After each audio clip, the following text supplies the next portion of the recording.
Hello and welcome to another edition of Las Vegas Pitch Presents. Today I have the pleasure of meeting with Stacy Sheeley. Stacy Sheeley Holmes, that's a hard one for me to say, with Realty One. We're going to have a fun conversation. Stacy has such a great background, and we were talking before we got on here, your background in pharmaceutical sales. Let's talk about that, how it transitioned you into real estate. Well, I think it was interesting. It was, I think, led me into sales. I still use some of those sales, tactics, so to speak. Right. There's two. Pharmaceutical sales is not for the faint of heart, right? You have to really be out there Well, you have to every really single know. day, right? You really have to know. Product knowledge is the biggest thing, and the benefits, the features and the benefits. Features tell, benefits sell. So it applies, I think, to any sales position. Any sales, right? So you did that for quite a while, and then you decided this is not what I want to do. And you said I want to be your own boss. And so that transitioned you into real estate. And how long have you been doing the real estate? Almost 21 years. 21 years. Yeah. So you've seen a lot. A lot. So the pharmaceutical sales, that really came into essentially selling the benefits. Yes. How does that relate to the real estate side? Well, a feature might be the house has a casita. But how is it that they're going to use the casita? Oh, well, your mother-in-law can come and live with you when she's 80 years old and can't get upstairs anymore. Right. So that's a feature and a benefit. A feature and a benefit. And so, and you do a lot on the listing side, right? Yes. And this marketplace has been very tight from the standpoint of inventory. And you're listing your house right now, correct? Yes. So how has it been being on the other side as the seller and listing your house at the same time? Has it been fun? Has it been like, oh no, nerve-wracking? What has the experience been for you listing your house right now? Well, it really made me realize again that how much the seller goes through and making sure everything's neat and tidy. And it takes me an hour just to prepare for one showing because I'm like a neurotic perfectionist. Attention to detail. Oh my God, right? everything. Yeah. It took me 2 months just to prepare to get it where I wanted, like, the staging kind of thing, removing furniture, making sure the bookshelves were all symmetrical. And so it's been a lot, and nobody can step on the floor. I mean, it's crazy. So it's been a lot of, so you are feeling a little bit more empathy for some of the sellers that you work with, I can imagine. I'm being reminded of how difficult it is. Reminded. I did have a client once that was a friend, and she goes, I don't know how people live like this. And I'm like, now I remember. Because they're kind of on call, right? When they're selling a house, somebody calls and says, I want to see the house. Yes. And you have to call them, and the sellers are always pretty much going to have to be ready to go, have the house in order, lights on, all that kind of stuff. I know you turn lights. What makes a good listing? Well, the staging, so to speak, making sure the space planning is what I like to do, the no clutter. I mean, nothing on the countertops. It gives the illusion of more space when there's no clutter. Right. So that's a big thing. If you have to paint, do repairs, that sort of thing. And that's about so it. Staging. Updating a little bit if you need to. I've had people replace floors, painting. A big thing I like to do that's inexpensive is to go in and change out the lighting fixtures, because if those are updated, it almost makes everything else fall into place. The light fixtures. Yes. And that's not always a huge cost, is it? No, it's not. No, it's just and Lowe's kind of refreshing. Has designer look for less. Designer look for less. So when you go in, let's talk a little bit about staging, because I think staging has proven to be really a key in terms of maximizing the sale price of a particular home. Absolutely. And you look design. So do you do a lot of that on behalf of the seller? Do you go in and say, this would be good at this? And I find a lot of times As soon as I walk in the door to do a listing appointment, a lot of times I think they've decided, even if they're interviewing more, just based on kind of my marketing presence online and whatnot. And they'll go, "What do you want me to do?" And Well, the so we just go aesthetics, room by right? room. Yeah. I have a little notepad for them to take notes, do this and call me when you're ready. Or if you need me to help move furniture, I'm always there. And then, like pillows and accessories. We had one, it was an older lady, with the floral valances and the pillows and everything. I'm like, let's get all this out of here and put some fresh pillows, some new lighting fixtures, some throws, new bedspread, stuff like that. I'm like, we're going for the mid-century modern look, because she had the old laminate oak look, laminate flooring and stuff. And I'm like, okay, we're going to play up the mid-century here And bring it up. It sold immediately. And that makes a big difference too, right? Because most buyers, what I've seen, they just don't have a vision. And it looks like and sounds like you can create that vision for the buyer by just doing little things in the house on what it could be. Yes, that's a nice way to put it. Yeah. And I'm not tooting my own horn, but maybe I am. I'll toot it for you. She's awesome, by the way. I break records all the time. I break records on sale price. I'm doing it with my own home right now. I was going to say, I want to get into that, because how did you price your home, right? Because obviously, were you able to be non-biased on the value of the home, or in regards to, well, I knew what I want, home? and I love doing that for my clients too. I'm like, I will do whatever it takes to get you the highest possible price. And with my own home, I did the tippy top, and then I added 10 grand. You added 10 grand, okay. And I got it. And you got it. I got it. Wow. And it was just based on, I never replaced my flooring. I've been there 8 years, but I worked around it, did some rugs and stuff like that. And bam, 7 days, I got 7 days. a full price offer. So tippy top plus some, and then 7 days. Yeah. So because it was staged, probably very nice, very aesthetic coming in. What do you think home buyers look at with the first thing they walk into a door? Stylish. Stylish? Trendy. And it's got to have that wow factor. It's almost like whatever the money maker is, that's the thing that you have to highlight. In my own house, I'd taken a niche and framed and put in the recessed TV and the electric fireplace and the beautiful bookshelves next to it, really on trend with the floating shelves and everything. And that's the first thing you see when you walk in. It's like, wow. So it's got to have that wow. It's got to have that, whatever the money maker is, that's what you show off. So just accentuate that as much as you possibly can. Yeah. So let's talk a little bit about Las Vegas real estate, where it's at right now. We saw huge upswings during the COVID time.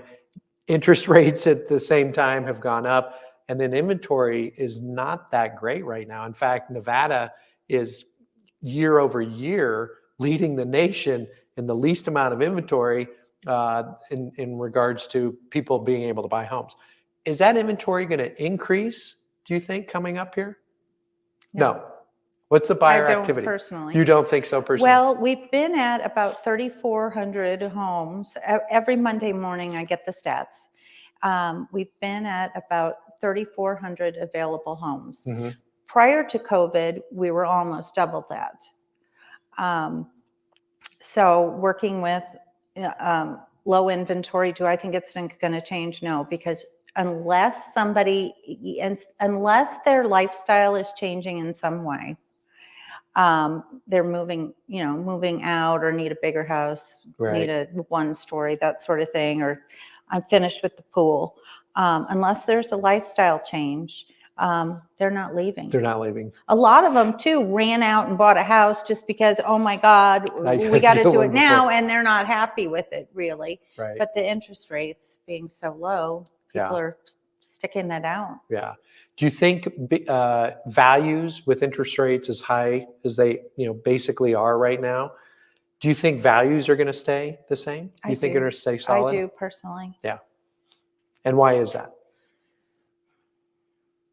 Inventory. I mean, our weather Supply and is demand. supply and demand. And, people want to be here. We're turning into the Hollywood 2.0. And the luxury market has really held. And in some areas, it's even continuing to go up. People Right. paying cash, all the sports teams and whatnot coming in. Yeah, there's a lot of cash coming into Las Vegas. And I think with the number of people that visit Las Vegas, 40 million every single year, just the eyeballs, they come here and they go, wow. And then if they explore the area, particularly, I know you very much focus on Summerlin, but Summerlin is a huge area in regards to people just driving around with Red Rock and all that. What is it that you like about Summerlin, and why should somebody consider Summerlin as a home to buy there? Well, it depends on the demographic. Obviously, young families with kids, you've got some of the best schools. Linda Gibbons and Goolsby are top for elementary schools, so they want that. The amenities are amazing. You've got everything. I usually refer to it as the biosphere. You don't ever have to leave unless you have to pick somebody up at the airport or go to dinner at the Strip. Huh? Yeah, totally. It's just amazing. The amount of things to do, the hiking, the biking, 160 miles of trails, the schools, it's a little bit cooler up there. Yeah, right. That's what It's just a great place. Yeah. I always talk to my friend Robert over here, who's behind here, and I always talk about, because I used to appraise commercial real estate, right? So I used to appraise bigger properties and all that. And I appraised subdivisions and master plan communities, and I'm always thrilled when I drive through Las Vegas because of the infrastructure that they put into Las Vegas. They really did a great planning with roads and the expansion of roads and the parks and the open space and the Red Rock down the road. And it's such a great, what they've done is tremendous. And I think for years to come, it's going to be a wonderful place for people to come. Absolutely. Yeah, it's on a grid line meridian system, much like Salt Lake City, where you can pretty much get anywhere. From the center of town, where it is. It's easy. I was talking to my son about that because he's actually 4. And he was like, he's 4. He's 4. I know. And you're talking to him about how to drive around? No, he was talking about grids. We were talking about, why is this straight? And it was interesting because he was talking about that. What do you think about, where are the clients coming from? Are there a lot of people moving in to Vegas? Or are you working with more move up? Or what kind of buyers are you working with right now? I work mostly, obviously, with listings. So I work with people who live here already. But I happen to know the states that are moving in. Yeah. Number 1, obviously, California. Number 2 is going to surprise you. Okay. Florida. Yeah, I just had one that's moving here. In fact, we just went in a contract on somebody from there. Yeah. Number 3 is Washington. State. Okay. Yeah, I can see that. Number 4 is Arizona, and number 5, Utah. Wow. Okay. The amount of we're like the rock climbing mecca. So, and that a lot of people don't know or realize how outdoorsy it is. Yeah. How we have those sorts of activities too. Mount Charleston, you can ski, you can sled. It's like it's like being in Colorado or Utah. When you go up there, it's crazy, right? How everything changes. But I think that's why Utah's moving here. Florida, I think they're tired of the bugs. They're tired of bugs. And you know what? The people that are just relocating here, part of it is the insurance, and the weather is not always, it's like more drastic. No hurricane. Now. My dad moved from Florida. Yeah. So he was like, I love no bugs. I love the fact that there's almost no traffic. He was on the West Coast, so like the Naples area. There was one main street. Yeah. And then you've got the little old ladies driving and all these people from New York, cussing you out. Uh-huh. And then you So- have spring break. No, I'm just kidding. Yeah, so there's a lot. And I think the great part about Nevada, Vegas, we don't have really hardly any natural disasters, right? No. Like nothing. You'll have like a 60-mile-an-hour wind once, maybe once a month. But Yeah. other than that, yeah. I mean, there's no like trees to burn down for the No, most part, no. right? We're not on a fault line for an earthquake. We are not in a tornado zone. We do get some of the monsoons, but like the wind, I don't like the wind. But other than that, that's probably about the only element that we get. It's a great place to live. Yeah. And once you've been here for, people are always like, how can you live there with the heat? And I'm like, well, I've seen it at 109 once in 20 years, once. 129. No, 119. Oh, okay. Okay. Sorry, 119. I was going to say it was. Oh my God, Death Valley. 119 once. And then when it's 70 degrees and I'm walking my dog now, I have a down jacket on. I might have shorts, but I have a down jacket. It's crazy. So it's true. Your blood thins and you're cold out. You're really cold at 40 degrees, which is about the low. Right. So do you think Las Vegas, Summerlin will continue to expand and grow? And can they support that growth? Well, are you talking about water? Anything. I mean, there's definitely certain things to consider, but how, you bring up water, how do you see that as an issue going forward? Because it's affecting all of the southwest states. I have listened in to somebody from the Las Vegas Valley Water District. And from what I know, it's like a bank account with water. Mm-hmm. And we do such a great job of conserving and changing that we have a surplus. California's bankrupt. Arizona is not as great as we are, but they've done a decent job. So I think we're fine. I don't know what we're going to do with bankrupt California. But yeah, that was funny. I don't know if you saw it. You did this, and I think hearts came out. Did you see that? I did. It's pretty crazy. I did that. Yes, you did that, and it just did something with the. Oh, that's it was wild. kind of fun. That's fun. So, last words. Oh, I did want to say about please. Summerlin. Yes. Is they originally planned for it to take another 20 years to grow. I think we're probably going to hit that in the next 10. So because there's a finite just growing area, too much, right, that he owns, and so far they're not letting anyone into the BLM, right, Bureau of Land Management. Yes, just to clarify. There's two. Yep. So they can't go into the National Conservatory anymore, and I think it's going to happen in half that time. Yeah, but that'll make 40 years of development in Summerlin, which is pretty crazy. Wow. And I love downtown Summerlin too. It's such a nice hub to go there, and they have some events, and they have the farmers market, and it's the ice skating rink during Christmas. Yeah. It's just a nice hub for Summerlin. And now kind of northwest, just south of the Reverence area, they're putting together it's called the Urban Core, where they're building a really nice, it's called the Commons, and it's surrounded by more like high density living, the townhomes, 3-story and whatnot. But it's going to be the yin to the yang of downtown Summerlin. And it's called the Urban Core, and shops and restaurants. And where exactly is that going? What I heard. Where's that going exactly? That is...